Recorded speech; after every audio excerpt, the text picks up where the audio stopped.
Hello guys and welcome back to വെസ്കാപിക്സ്. ഞാൻ ഇന്ന് നിങ്ങളിലേക്ക് എത്തിക്കാൻ പോകുന്നത് നമ്മുടെ ഇന്ത്യയിലെ ഫസ്റ്റ് 5-സ്റ്റാർ സേഫ്റ്റി റേറ്റഡ് കാറായ ടാറ്റ നെക്സോണിൻ്റെ ഒരു ആക്സിഡൻറ്റ് റിവ്യൂ ആണ്. ആക്ച്വലി ഞാനിതുപോലുള്ള ആക്സിഡൻറ്റിൻ്റെ റിവ്യൂസൊക്കെ ചെയ്യുന്നത് ബേസിക്കലി എനിക്ക് ഇതിൻ്റെ ഡീറ്റെയിൽസ് എല്ലാം എക്സ്ക്ലൂസീവായിട്ട് കിട്ടുമ്പോഴാണ്. ആഴ്ചയിൽ ഒരു വീഡിയോ ഒക്കെ ഇങ്ങനത്തെ വരുള്ളൂ. സോ നിങ്ങൾക്ക് അതിനോട് എതിർപ്പില്ല എന്ന് വിചാരിക്കുന്നു. നിങ്ങൾക്ക് ഞാൻ ഈ ചെയ്യുന്ന ആക്സിഡൻറ്റിൻ്റെ റിവ്യൂസിനോട് എന്തെങ്കിലും എതിർപ്പുണ്ടെങ്കിൽ അത് കമൻസിൽ എന്തായാലും പറയാം. ബിക്കോസ് ഞാനിത് വെറും രണ്ടാമത്തെ ആക്സിഡൻറ്റിൻ്റെ റിവ്യൂ മാത്രമാണ് ചെയ്യുന്നത്. എന്തെങ്കിലും കുറവുകൾ ഉണ്ടെങ്കിൽ അത് നിങ്ങൾക്ക് പറയാം. സോ ഇനി ആക്സിഡൻറ്റിലേക്ക് വരുമ്പോൾ ഇത് കേരളത്തിൽ നടന്ന ആക്സിഡൻ്റ് അല്ല എന്ന് നിങ്ങൾക്ക് അറിയാമായിരിക്കും. ടാറ്റ നെക്സോൺ വെറും 9 ദിവസം പഴക്കമുള്ള ഒരു നെക്സോൺ XMS മോഡലാണ് ഈ ആക്സിഡൻ്റായി ഇവിടെ കിടക്കുന്ന ഈ വാഹനം. 1.2 ലിറ്റർ ടർബോ പെട്രോൾ എഞ്ചിനോട് കൂടി വരുന്ന ടാറ്റ നെക്സോൺ ആണ് ആക്സിഡൻ്റ് ആയിരിക്കുന്നത്. പെട്രോളാണ്.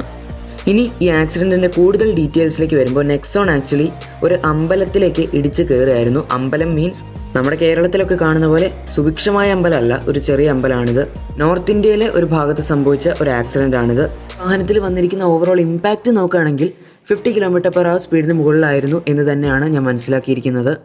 സോ ഈ ഫോട്ടോയിൽ നിങ്ങൾക്ക് കാണാം, ടൈലിട്ട കോൺക്രീറ്റ് ചെയ്ത ഏരിയയിലേക്കാണ് നെക്സോൺ വന്ന് ഇടിച്ചിരിക്കുന്നത്. അവിടെ ഇടിച്ചതുകൊണ്ട് തന്നെ അത്യാവശ്യം നല്ല രീതിയിൽ പരിക്കുകൾ വാഹനത്തിന് പറ്റിയിട്ടുണ്ട്. ഈ ആക്സിഡൻറ്റ് മെയിനായിട്ട് എഫക്റ്റ് ചെയ്തിരിക്കുന്നത് നെക്സോണിൻ്റെ ഫ്രണ്ട് ബമ്പറാണ്. സോ ഫ്രണ്ട് ബമ്പർ പൂർണ്ണമായിട്ടും പോയിട്ടുണ്ട്.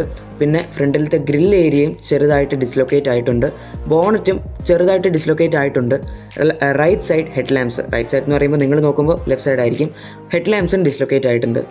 പക്ഷേ ഇതിൻ്റെ DRLs രണ്ട് സൈഡിലും ഇപ്പോഴും വർക്കിംഗ് ആണ്. വിച്ച് മീൻസ് ദാറ്റ് ഹെഡ് ലാംപ്സിൽ ഡാമേജ് ഒന്നും വന്നിട്ടില്ല, ഡിസ്ലൊക്കേറ്റ് ആയിട്ട് മാത്രമേ ഉള്ളൂ. XMS വേരിയൻ്റ് ആയതുകൊണ്ടും ഇതിൽ ഫോഗ് ലാംപ്സ് വരാത്തത് കൊണ്ടും അവിടെ ആ ഒരു പ്രശ്നം വരുന്നില്ല. പിന്നെ ലെഫ്റ്റ് സൈഡ് ടേൺ ഇൻഡിക്കേറ്റേഴ്സും ഡാമേജ് ആയിട്ടുണ്ട്. പിന്നെ ഈ വാഹനത്തിൻ്റെ അകത്തിരുന്ന ആൾക്കാരാണെങ്കിലും പൂർണ്ണമായിട്ടും സേഫ് ആണ്.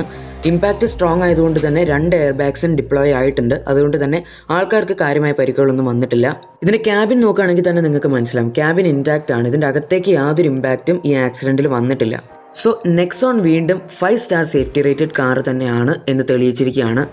വേറെ ഏതെങ്കിലും സേഫ്റ്റി കുറഞ്ഞ ഒരു കാറായിരുന്നെങ്കിൽ ഒരു പക്ഷേ ക്യാബിൻ്റെ അകത്തേക്ക് ഇമ്പാക്റ്റ് എത്താനും അകത്തിരുന്ന ആൾക്കാർക്ക് കൂടുതൽ പ്രോബ്ലംസ് അല്ലെങ്കിൽ ഇഞ്ചുറീസ് വരാനും സാധ്യതയുണ്ടായിരുന്നു. പക്ഷേ നെക്സോൺ 5-സ്റ്റാർ സേഫ്റ്റി റേറ്റഡ് ആയതുകൊണ്ടും solid build quality and safety offer ചെയ്യുന്നതുകൊണ്ടും അകത്തിരുന്ന ആൾക്കാർക്ക് കാര്യമായിട്ടുള്ള പ്രശ്നങ്ങളൊന്നും വന്നിട്ടില്ല.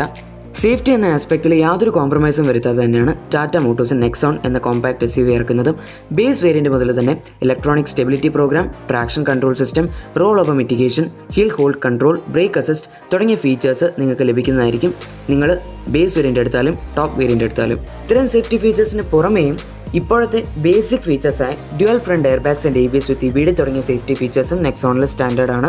വിച്ച് മീൻസ് ബേസ് വേരിയൻറ്റ് മുതൽ തന്നെ അവൈലബിൾ ആണ്. സോ ടാറ്റ നെക്സോൺ വീണ്ടും ഇതിൻ്റെ സേഫ്റ്റി ആൻഡ് ബിൽഡ് ക്വാളിറ്റി ഈ 2 ആസ്പെക്റ്റുകളും പ്രൂവ് ചെയ്തിരിക്കുകയാണ്. നെക്സോണിൻ്റെ സേഫ്റ്റിയെക്കുറിച്ച് നിങ്ങളുടെ അഭിപ്രായം എന്താണ് എന്ന് നിങ്ങൾ കമൻസിൽ അറിയിച്ചോളാം. ഈ വീഡിയോ നിങ്ങൾക്ക് ഇഷ്ടപ്പെട്ട് കാണും എന്ന് തന്നെ വിചാരിക്കുന്നു. ടാറ്റ നെക്സോണിൻ്റെ സേഫ്റ്റി ഇഷ്ടപ്പെടുന്നവർക്ക് ഈ വീഡിയോ ലൈക്ക് ചെയ്യാം. അതുപോലെ ഇതുപോലുള്ള വാഹനങ്ങളുടെ ലേറ്റസ്റ്റ് അപ്ഡേറ്റ്സിനായും ആക്സിഡൻറ്റ് വീഡിയോസിനായും നിങ്ങൾ ഇതുവരെ ചാനൽ സബ്സ്ക്രൈബ് ചെയ്തിട്ടില്ലെങ്കിൽ ഇപ്പോൾ തന്നെ ചാനൽ സബ്സ്ക്രൈബ് ചെയ്തേക്കുക. കൂടെ ബെൽ ബട്ടൺ കൂടെ പ്രസ് ചെയ്തേക്കുക. അപ്പോൾ നിങ്ങൾക്ക് എൻ്റെ വീഡിയോസിൻ്റെ ലേറ്റസ്റ്റ് അപ്ഡേറ്റ്സ് എല്ലാം നോട്ടിഫിക്കേഷനായിട്ട് തന്നെ ലഭിക്കുന്നതായിരിക്കും. Thank you for watching and stay tune for more videos.